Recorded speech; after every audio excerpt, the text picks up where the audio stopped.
ಮಂಜೇಶ್ವರ ಕೊಪ್ಪಳದ ನದಿ ದಡದಲ್ಲಿ ಇಂದು ಬೆಳಗ್ಗೆ ಯುವಕನ ಮೃತದೇಹ ಪತ್ತೆಯಾಗಿದೆ. ಮಂಜೇಶ್ವರ ಪೊಲೀಸರು ಮಹಜರು ನಡೆಸಿದ್ದು 3 ದಿನದ ಮೊದಲು ಪ್ರಾಣ ಕಳಕೊಂಡಿರುವ ಶಂಕೆ ವ್ಯಕ್ತಪಡಿಸಿದ್ದಾರೆ. ಯುವಕನ ಬಗ್ಗೆ ಯಾವುದೇ ವಿವರ ಇದುವರೆಗೆ ಪತ್ತೆಯಾಗಿಲ್ಲ.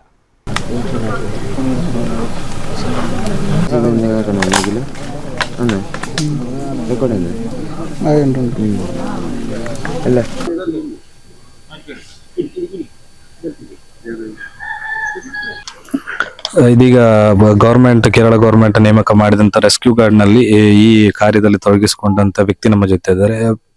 മുനീർ ഇപ്പോ എപ്പോഴാണ് ഈ വിവരം അറിഞ്ഞത്?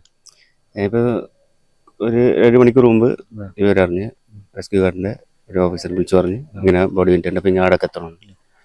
ഞാൻ സമീർ വിളിച്ചു പറഞ്ഞു നമ്മ ഡ്യൂട്ടിയിലുണ്ടായിരുന്നു. അവിടെ നേരം ഇങ്ങോട്ട് വന്നു.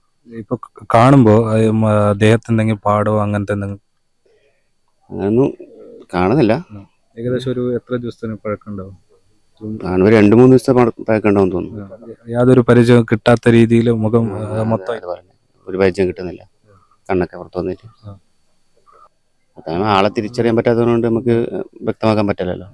അതിപ്പോ ആരെങ്കിലും ഇങ്ങനെ ശവം കിട്ടിയെന്ന് പറയുമ്പോ അടുത്തേക്ക് ആരെങ്കിലും വന്നതായിട്ട് കാണാന് ഇപ്പോ നേരിട്ട് കണ്ട ഒരാൾ പറഞ്ഞു ഇപ്പൊ ഏതോ ഒരു ഫാമിലി വന്നിട്ടുണ്ട് കാണാൻ വേണ്ടിട്ട് ഒരു ഡൗട്ടില്ലെന്ന്. അപ്പൊ അവരെന്തെങ്കിലും പറഞ്ഞതായിട്ട്?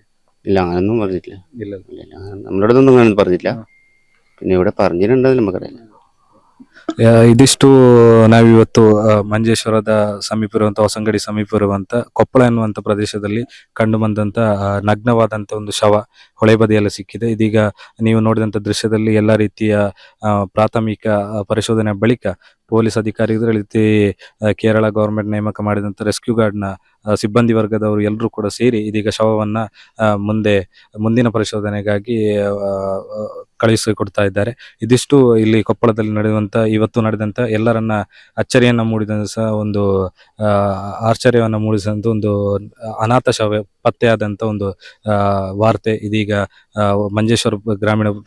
ಮಂಜೇಶ್ವರದಲ್ಲಿ ಕಂಡು ಬರ್ತಾ ಇದೆ. ಇದಿಷ್ಟು ಧ್ವನಿ ಮೀಡಿಯಾದಲ್ಲಿ ನೀವು ಎಕ್ಸ್ಕ್ಲೂಸಿವ್ ಆಗಿ ಈ ಎಲ್ಲಾ ವಿವರವನ್ನ ನೋಡಿದ್ದೀರಾ. ಕ್ಯಾಮರಾಮ್ಯಾನ್ ಗುರುರಾಜ್ ಜೊತೆ ಶರತ್ ಬಿಕ್ಕೂರು, ಧ್ವನಿ ಮೀಡಿಯಾ.